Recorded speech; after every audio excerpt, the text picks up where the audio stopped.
My name is Gerard Soto. I'm a geophysicist with a major oil company. I graduated in geophysical school in Venezuela, and I have a master's in geology from the University of Colorado. My name is Matthew Grunstra. My background is I teach environmental science currently at the University of Texas at San Antonio. I also spent some time working at Penn State University, where I was much more involved with some of the aspects to the fracking in Pennsylvania. Fracking is what people usually refer to as hydraulic fracturing. It's a process to artificially break a rock that has porosity but is pretty much doesn't have any permeability. So the procedure is to break it, create fractures hydraulically, and allow the oil or gas that is trapped in shales to be commercially produced. So the simple process, it's where they drill down to the shale layer.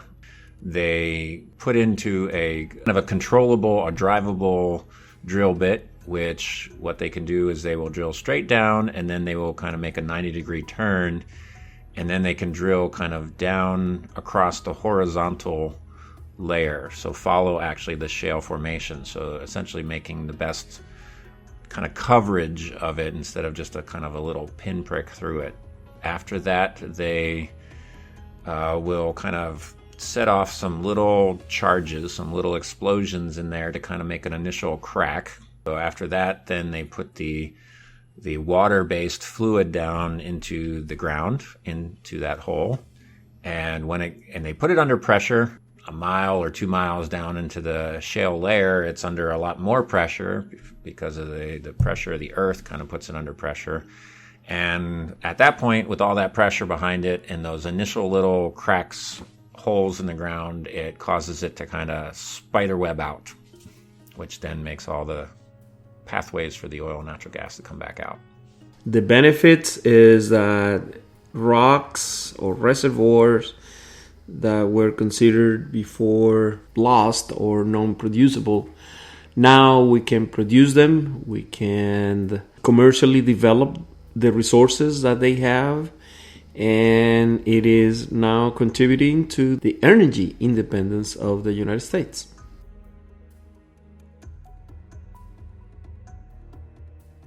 I consider myself to be a proponent of fracking. I'm a very big fan of renewable energies, so I would definitely like to say I think in the future we kind of should be progressing toward those directions. The fracking concepts can be made as best as possible with certain safeguards and certain ways of drilling and being careful on how you're drilling. But I would definitely like to see in the future kind of getting away from them as much as possible as we go forward. Fracking has become a prominent topic in political debate because of its economic impact that it has had in the energy industry of the country. It is my understanding that it was developed here in the U.S. The controversy around fracking is that the irresponsibility of certain companies has created contamination of what we call fresh water or aquifers, and it has had even some surface manifestations in certain areas. And fracking, as any other oil industry techniques or procedure, has to be done responsibly. When an responsible oil company starts making the studies of how we are going to fracture shale, one of the considerations is that the extent of the fractures do not reach aquifers. That's why we have a minimum depth where we consider that there are no more fresh water and that the vertical extent of the fracture will not reach those shallow reservoirs of fresh water. It is a big concern. It would be irresponsible to play with that consideration. And however, several small companies simply becoming greedy and trying to reach shallow reservoirs have created problems for other companies that are trying to do the thing responsibly. The gas is not liberated to the air produced. It is transported through pipelines to producing facilities. Some of the oil produced also has associated gas that is not always, let's say, economic to be developed, and that gas is flared. That flaring, that could create, obviously because it's burned, it creates CO2. But the gas that is produced is not liberated into the atmosphere. The arguments in favor of the technique is that we have in the US a lot of resources that are simply trapped in the subsurface that without this technique would not be developed. It will not only help the energy independence of the US, but also is creating jobs, is creating wealth for not only the states, but also for the owners of the land where these fields are located. Arguments against fracking are pretty diverse. Some of them are just sound like urban legends to me, but there are two that are real, and one is the risks of contamination of aquifers that is avoided by fracturing reservoirs or rock that are very, very deep, and the extent of the fracture will never reach them. That's risk number one. Risk number two is something that we call induced seismicity. It is pretty much creating tremors in the subsurface that will feel like a mild earthquake. Usually they are not strong. These are not seismic activity that will destroy a town or anything like that. But it's definitely something that we try to avoid by fracturing away from known natural faults that could be reactivated by the fluids that we put into the ground. We pretty much know the extent of how far the fractures are going to go, so we create a void distance around known faults that are visible on seismic lines. And they are mapped carefully, so we create an exclusion zone around them where we are not going to drill any horizontal wells that will be fractured. The amount of regulation that I know exists guide us to act responsibly.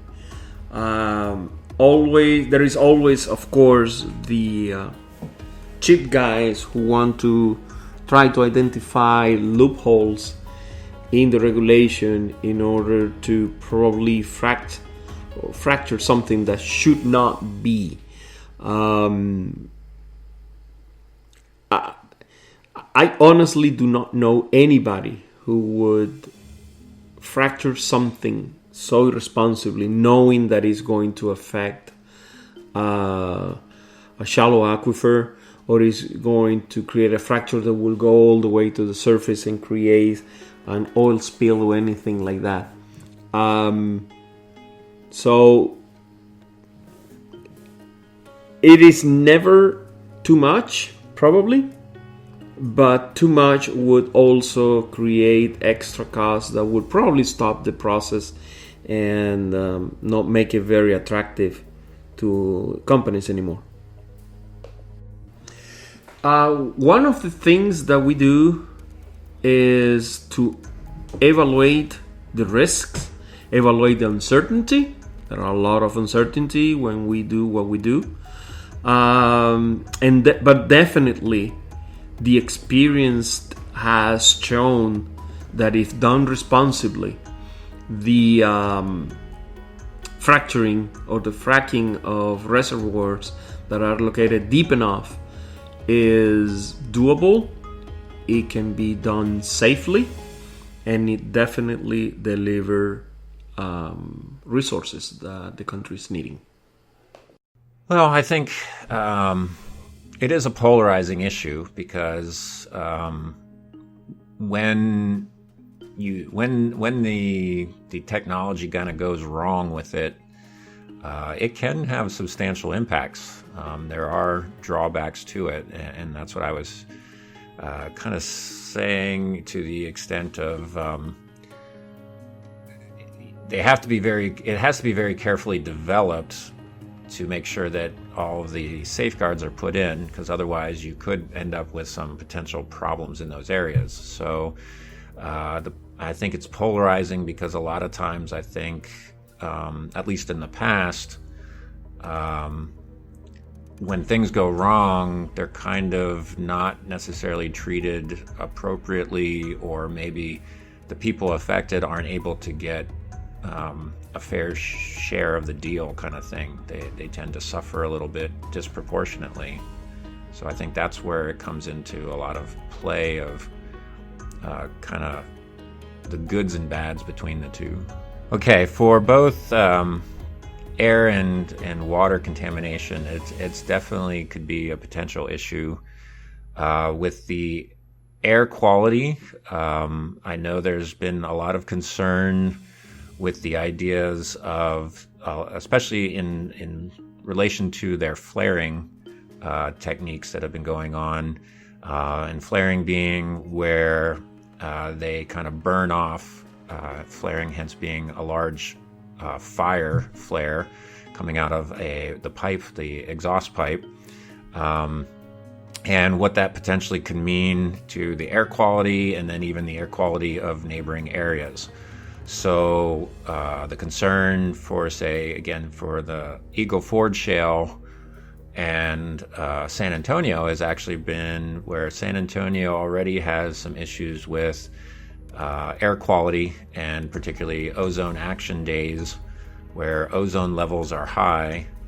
The concern being that if you're burning these natural gases, particularly in the Eagle Ford Shale area, that it may cause production of some of the products like the nitrogen gases to then, when by the time they come down here in San Antonio and mix with some of our air, that it could actually exacerbate or increase the ozone production and give us even worse ozone conditions. With the water pollution concept, I mean, there's always the concerns with when they do the fracturing of the potential for releasing some of those contaminants back into the water supply. So the idea of the kind of, in a best case scenario, the fracking should take place well below any aquifer, so that when the fracturing happens, the materials or any of the released methanes and things should not be able to kind of percolate upwards to the ground, to the surface of the area, and then along the way potentially contaminate any of the water supplies.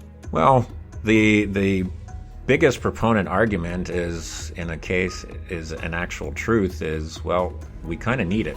So until we're willing to stop using the fossil fuels, until we push back from that table, we got to put the stuff on the table. And so as much as we would like to say, and even I would like to say, yeah, we need to go to renewables and things until we, as kind of in a way, the public kind of demand that more. We're still going to need the gas to put in cars, or the natural gas to heat homes and cook with, and things of that nature. There are a lot of potential other issues besides just the water and the air. There are kind of local effects to things of transportation issues, of people's land rights, of people's land values, and things of that nature.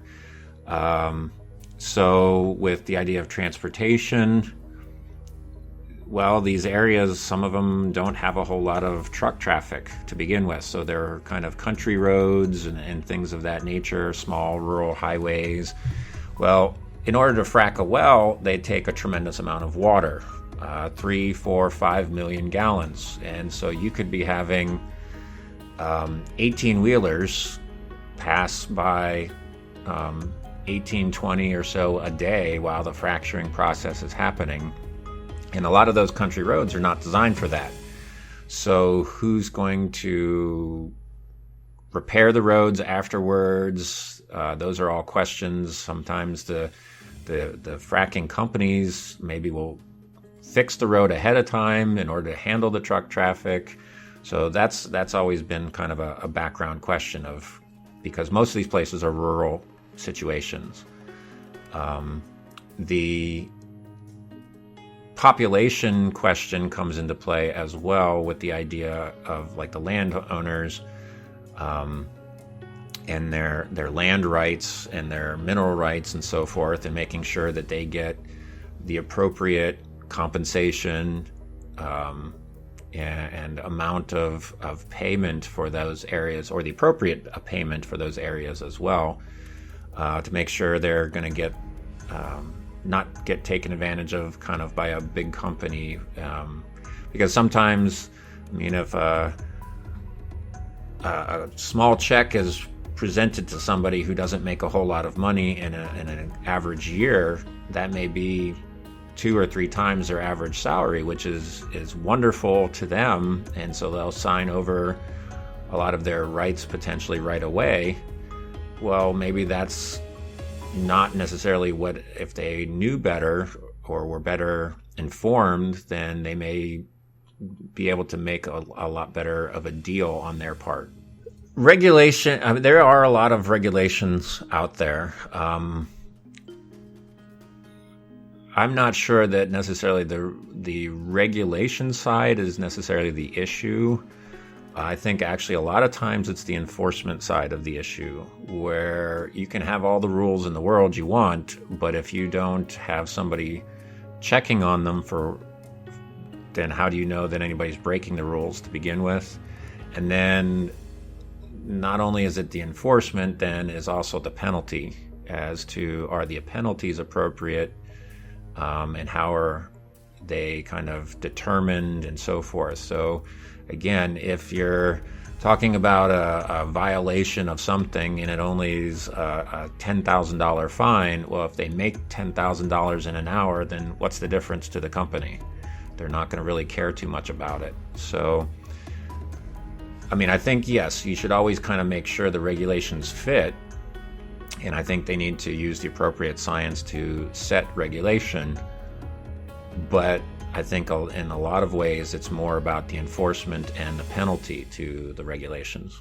I kind of have a feeling that, yeah, more than not, I think there's probably not a whole lot of oversight to a lot of these places. I think there's a lot of getting away with things. And again, I'm not saying that that's what's actually, they're intentionally trying to get away with things.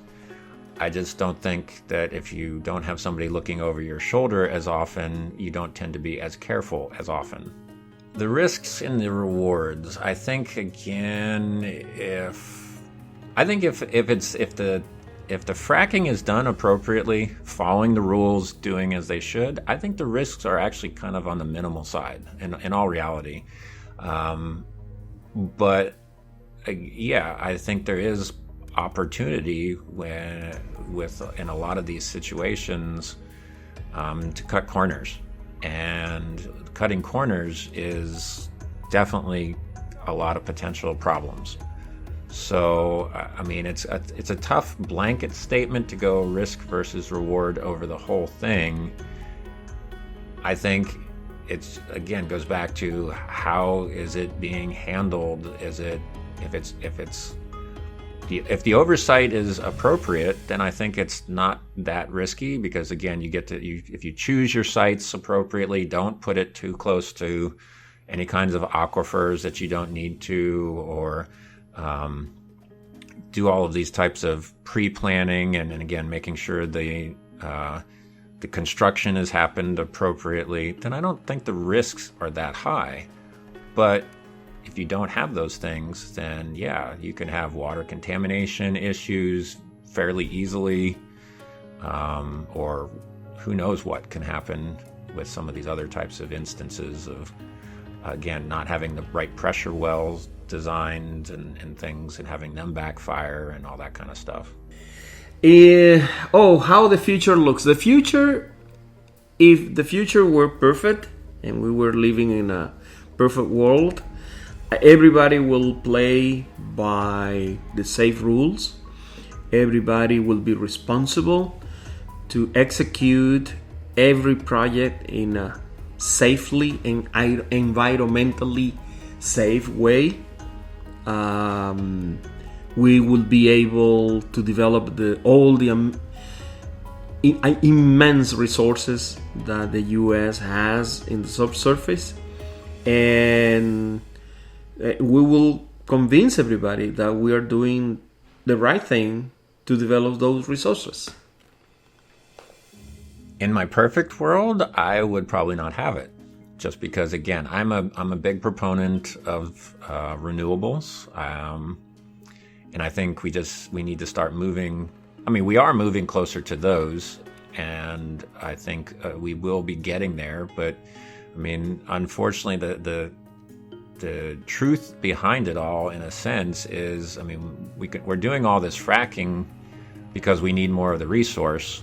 But even doing that is, at some point, we're going to run out of it, because fossil fuels are finite. So we're going to eventually be out of oil and natural gas. And so it's kind of not if it's going to happen, it's going to be when. So why don't we just start moving that way to begin with, towards the renewables to a higher percentage? With the idea of running out of these fossil fuels, it's not probably as far off as some people feel it's going to be. If you look at some of our consumption numbers and our reserve numbers for oil, I mean, we probably have some sort of lifespan of probably 40 years left of oil. And so, I mean, if we don't start making changes on some of these things at a little bit of a faster pace, we're going to probably get into a time period that's going to be what I tend to say is going to be uncomfortable for many people, with the idea of gas prices will go up, and then what are you going to do? How are you going to get to work if you're already commuting 30 minutes, 40 minutes, or whatever?